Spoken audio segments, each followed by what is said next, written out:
Fala, mestres! Nessa aula de tempos operacionais eu vou falar então sobre os tempos gráficos que a gente utiliza para determinadas operações. O objetivo do trade vai determinar qual o tempo gráfico que a gente vai utilizar. Então, para resumir, trades curtíssimos a gente vai usar Scalp, que é tempos gráficos de 1 a 5 minutos. Day trade a gente utiliza de 1 minuto, 5, 15 minutos e 60 minutos. Então a gente vai pegar gráficos de tempo máximo de 1 hora. Swing trade a gente vai focar em operar com 1 hora, 4 horas, dias e semanas. E position trade a gente vai focar com gráficos diários, semanais e mensais, ou gráficos mais longos. Então quanto mais rápido vai ser as nossas operações de trade, ou seja, mais próximo do scalp, mais curto vai ser o nosso tempo gráfico. Então se quiser pode anotar aí, mas esses são os que eu utilizo, esses são os tempos que eu utilizo quando eu estou fazendo alguma dessas operações. Lembrando que aqui no curso do Mestre Bitcoin e no meu know-how, né, no meu conhecimento de experiência, eu utilizo muito o swing trade. Eu gosto muito mais de operar swing trade e position trade e eu evito operar períodos muito curtos, porque eu não gosto muito de ficar na frente do computador o tempo todo, e esse curso ele dá para, se você utilizar todo esse conhecimento que eu estou passando para vocês, para operar desde day trade até swing trade e position trade. Porém, eu indico para quem está iniciando tentar aí focar no máximo aí, day trade com o mínimo de valor possível para começar, tá? Só para pegar o treinamento legal. Bom, para a gente entender qual o tempo gráfico a gente vai utilizar para cada operação e por que a gente foca nesses tempos gráficos, eu vou explicar um pouquinho da teoria de Elliott, que ela é com base através de 3 ciclos, a gente consegue estabelecer qual vai ser o impulsionamento de uma onda ou de uma tendência. Nessa teoria de Elliott, ele justifica que as ondas de Down, elas caminham em uma direção onde ela segue uma tendência até que chega um momento que ela vai precisar de uma correção. Então nós temos uma linha que ela representa a linha de tendência e nós temos a linha de correção que vai continuar o movimento. Então geralmente o preço aqui num exemplo de alta, o preço ele vem numa tendência de alta, aí ele vai corrigir, ele vai chegar até determinado ponto na retração de Fibonacci e vai continuar subindo. Então isso aqui, esse ponto aqui se chama correção. Dentro desse primeiro ciclo, nós temos outros vários ciclos que vamos dizer que vão ser encontrados nos gráficos menores. Então, o primeiro ciclo é como se a gente tivesse pegado o gráfico do semanal, tá? O gráfico mais longo para swing trade, o semanal. Depois, a gente coloca no segundo ciclo e a gente entra, então, agora no gráfico diário, o gráfico para a gente ver qual é o movimento dentro da onda principal, que vai ser no gráfico diário. Então a gente consegue encontrar as outras 8 linhas aí, as outras 8 pernadas, onde 5 são representadas pela onda de impulso e 3 ondas de correção.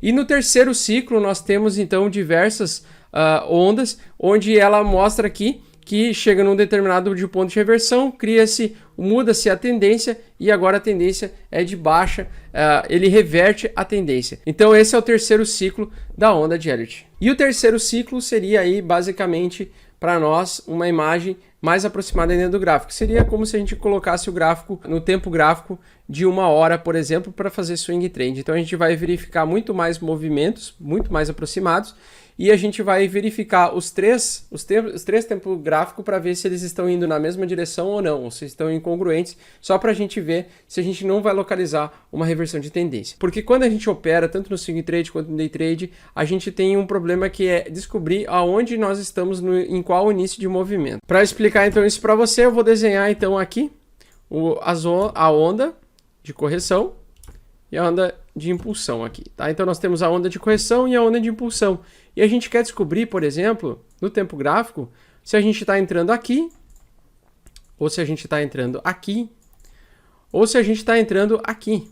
Então a gente precisa descobrir quais são os pontos em que a gente está entrando no gráfico, e para isso a gente tende a verificar vários tempos gráficos distintos para tentar descobrir aonde nós estamos, se a gente vai fazer trade numa onda de impulsionamento ou numa onda de correção.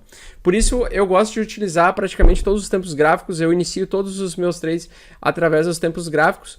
Aqueles ali que eu passei, eles são os indicados, minimamente indicados, mas eu tenho o trabalho, eu me dou o trabalho e o luxo de sempre fazer o tempo gráfico maior de todos para começar mesmo a operar swing trade ou day trade, certo? Já vou mostrar agora para vocês então como funciona isso. Então o primeiro gráfico que a gente vai pegar aqui no TradingView, a gente vai ver essa imagem aqui. Para corrigir isso aqui e deixar numa projeção que a gente consiga visualizar as ondas de uma forma um pouco mais fácil, a gente vai colocar a escala logarítmica e vamos aproximar aqui o preço do ativo. Lembrando que o Bitcoin, ao contrário de outros ativos financeiros, ele existe há apenas 11 anos. Existem ativos aí que existem há 50, 60, 100 anos de mercado. Então, nós temos que entender que nós estamos ainda bem no início da tecnologia, nós estamos ainda bem no início do crescimento de potencial desse ativo. Bom, nós temos então aqui no gráfico mensal, então para você trocar para o gráfico mensal é só você vir aqui no TradingView, clica na setinha, coloca aqui um mês. Tá? Então esse é o tempo gráfico que a gente começa e a gente vai definir aqui qual é a maior, onde está a principal resistência e o principal suporte que temos hoje, que marcamos hoje, seguindo a impulsão aqui de Elliott. Tá? Então aqui nós temos uma onda de Elliott, uma onda de impulsão, e nós temos essa seguinte situação aqui. Tá? Claro que ela pode ser crescente infinita, mas também pode ser o início de uma grande correção. Então, é muito difícil, é um estudo muito complexo você aprender as ondas de Elliott. Pelo que eu vejo, a grande maioria, aliás, quase todo mundo, para não dizer 100%, erra quando tenta projetar uma onda de Elliott, tentando, no curto prazo, definir quais são as ondas secundárias, primárias e terciárias. Ok? Mas aqui eu vou só dar um exemplo para vocês, que o mercado, apesar de desde lá do 2015, que esse é o gráfico de 1º de 2015, ele tem uma impulsão de alta e depois ele teve um grande ano de correção. Então ele teve 3 anos aí, 2 anos de alta e 1 ano de correção. E agora ele está mostrando força para voltar a subir. Então a gente está em clara tendência de alta no longo prazo. Se a gente pegar então no fundo do gráfico aqui do Bitcoin, você vai traçar aqui no mensal que ele está em tendência de alta, tá? Se a gente pegar aqui então, essa aqui é a linha de tendência de alta, a LTA, tá? Ela está indo numa direção infinita de alta. E nós tínhamos então, até um certo ponto, essa LTB aqui, que era a tendência de baixa de curto prazo aqui. Muito bem. Desde então, desde 1º de abril deste ano, nós tivemos uma reversão do mercado, de um mercado de tendência de correção, para voltar ao mercado onde a onda de impulsão seria essa daqui. A gente está surfando essa onda de impulsão. Entendendo isso, a gente entende que nós estamos em um mercado bullish, um mercado de alta, um mercado touro, porque até que ele prove o contrário, ele está numa tendência de alta de longo prazo. É só você sempre traçar as linhas inferiores. Entendendo isso agora, se a gente for fazer um swing trade, a gente vai focar em usar gráfico diário para tomar as nossas decisões. Entendendo que se a gente traçou o gráfico, a linha de tendência de alta de longuíssimo prazo no preço do ativo, a gente entende que quanto mais próximo dessa linha branca ele chegar, melhor, mais vai ser seguro comprar. Ou seja, maior é a chance dele tocar nessa linha e voltar e continuar subindo, porque ele está aparentemente numa onda de impulso, certo?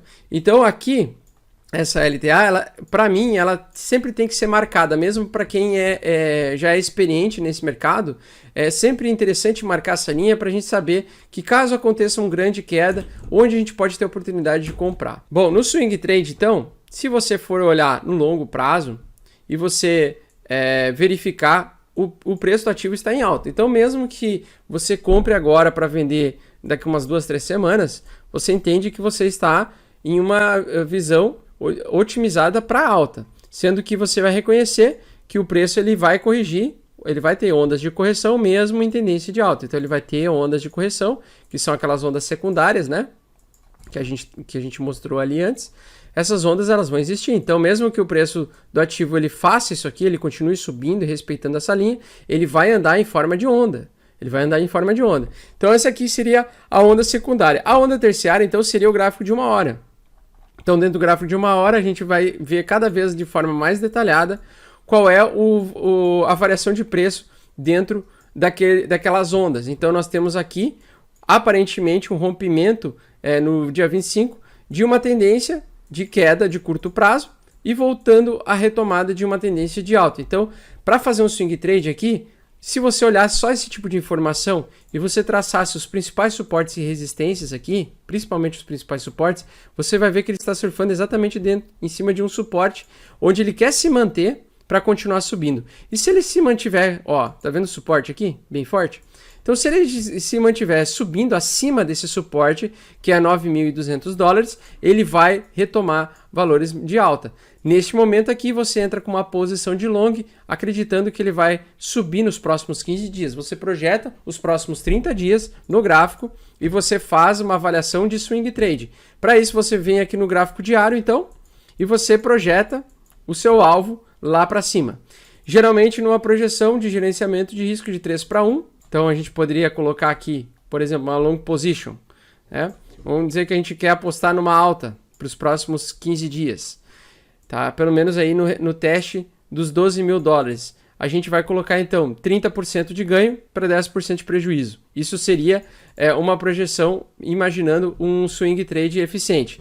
Coloca o stop lá embaixo dos 8.200, que se ele baixar, você recompra lá embaixo, ou seja, o preço vai despencar muito até ele tocar na linha de LTA de longo prazo, aqui nos 6.200 dólares, 6.500 dólares, e aí você compra aqui, tá? Caso você seja estopado e pegue aqui embaixo, você espera ele surfar, porque se ele for perder esse suporte aqui, ele vai ter uma grande queda, ok? Ele vai tentar buscar a LTA de longo prazo. E se ele for subir, ele vai procurar as resistências superiores. Então, eu tenho uma resistência aqui, tem uma resistência aqui. Então, você vai sempre tentar apostar para perder 10, mas para tentar ganhar 30, ou 3:1, ou 2:1. Você pode, não precisa ir tanto, você pode pelo menos ir na metade do tempo, tá? Que seria, então, 2:1, tá? Numa projeção de 2:1. Você vai conseguir se posicionar através de swing trade usando esses tempos gráficos. Agora, se você pegar aqui o gráfico diário no swing trade, você facilmente consegue verificar aqui onde o preço ele toca e continua subindo, tá? E ao mesmo tempo ele conseguiu uma vez romper e aqui já foi uma determinada resistência. Então aqui é um grande suporte. Então comprando, quanto mais próximo comprar desse preço aqui, pro swing trade, menor é o risco, menor vai ser o seu risco vai ser minimizado. Não quer dizer que ele não vai ser absoluto, porque não vai ser zero risco, porque não existe zero risco no mercado volátil. Pode acontecer alguma notícia, alguma coisa que possa derrubar o preço por conta da falta de confiança no ativo, neste nosso exemplo, o Bitcoin. Mas, quanto mais próximo de suportes você comprar, melhor. Entendendo isso, quando você for ver no diário, você vai marcar sempre as principais resistências do diário e as principais suportes do diário. Então você vai pegar os grandes suportes aqui, os suportes mestres, os suportes mais importantes. Quando você vira para ser um day trader, você vai usar o gráfico de 1 hora e você vai aproximar o máximo que tu puder aqui. E aí você vai tentar traçar todos os suportes e resistências principais. Aqui a gente já colocou os principais e pode até ajustar, ó. Você vai ajustar as linhas onde você vê que ela toca mais, tá? E geralmente não é exatamente uma linha, mas e sim uma faixa, tá? O suporte e resistência, ele respeita uma faixa e não uma linha. É geralmente essa aqui, ó. Isso aqui é uma resistência. Isso aqui é um suporte. Tá? Então isso aqui é uma faixa, não é exatamente uma linha. Se você usar linha, você vai errar várias vezes. Muitas vezes você vai errar porque às vezes ele vai ter um espaço para continuar subindo um pouquinho e aí você pode ser estopado facilmente achando que você está se protegendo, colocando o seu stop longe da resistência ou do suporte, mas na verdade é uma faixa, tá? E não uma linha. Pois bem, então, quanto mais você aproxima o gráfico, ou seja, agora vamos colocar 15 minutos, mais você vai encontrar novos suportes e resistências. Então, quando você entra para fazer uma operação de day trade, por exemplo, você vai usar um gráfico como esse. E aí você precisa traçar outras resistências, porque você vai encontrar ondas mais curtas, você vai encontrar pontos de suporte e resistências fortes em direções mais curtas, com uma rentabilidade menor. Então, quanto menos você opera, ou seja, você opera mais apertadinho em um espaço de preço com o tempo gráfico pequeno, menor vai ser essa projeção de ganho e menor vai ser também a proporção de retorno. Por exemplo, aqui você não vai ganhar, aqui ó, se você focasse no swing trade, você ia focar aqui para tentar deixar de perder menos 10, você colocaria um stop, para tentar ganhar lá em cima, né? Você vai pegar um grande movimento, que leva horas, dias, às vezes semanas para acontecer. Já no day trade, você quer operar comprando aqui para vender aqui. Você quer comprar em 9 mil ou 9 mil dólares e vender em 9.400. Você quer pegar esse movimento aqui. Ó, você quer pegar esse movimento que está andando aqui dentro, certo? Então você vai aproximar com gráficos bem curtos e você vai ver as direções que o preço do mercado está indo. Então neste momento a gente consegue ver de cada 5 minutos acontece um novo candle, aparece um novo candle ali que está se mexendo. E assim, quanto mais próximo do gráfico você estiver, maior vai ser o seu risco, na minha opinião, e também vai ser mais difícil, mais detalhado vai ter que ser a sua análise para você ser bem sucedido, porque um pequeno movimento do mercado, uma pequena manipulação pode fazer o preço dispare para cá ou o preço dispare para cá, que tenha um candle parecido com esse aqui. Tá? Em poucos minutos, às vezes 1 minuto, 2 minutos, ele pode empurrar o preço, você pode ser estopado. Então, a sua experiência ela tem que estar mais bem desenvolvida para você operar day trade, principalmente scalping. Scalping, então, é ainda pior, porque o scalping é você pegar, então, resistências e suportes menores ainda. Resistências e suportes menores ainda e você vai surfar, você vai operar nesses suportes e resistências menores ainda, sendo que você pode ser facilmente estopado ou facilmente atingir o seu alvo rapidamente fazendo isso. Então, o scalper ele vai tentar fazer operações de 5 minutos, 10 minutos no máximo, para tentar pegar 0,3%, 0,01%, valores bem menores, mas também ele vai fazer mais operações. Então, geralmente, quando você trabalha com scalp e day trading, você está focado na liquidez. Você quer gerar renda imediata para gasto imediato, para pagar alguma conta, para você viver disso. Se você for focar em um position trade ou swing trade, você vai focar em aumentar patrimônio. Você vai focar em ser mais investidor ou especular para o longo prazo, mas sendo mais investidor, tentando usar o mercado para aumentar o seu patrimônio financeiro, certo? Então é isso que vocês precisam entender, pessoal. Essa é a diferença de você utilizar os tempos gráficos diferentes. Quanto menor o tempo gráfico, mais detalhado vai ser o gráfico, mais as resistências e suportes vão ser os resistências e suportes terciários e não os majoritários, não os principais. E a gente vai tentar trabalhar dentro de um curto espaço de tempo, fazendo operações de day trade ou scalp para pegar essas pequenas variações neste exemplo aqui, entre 9.200 dólares e 9.300 dólares, por exemplo. Certo, pessoal? Bom, então agora a gente vai para a próxima aula.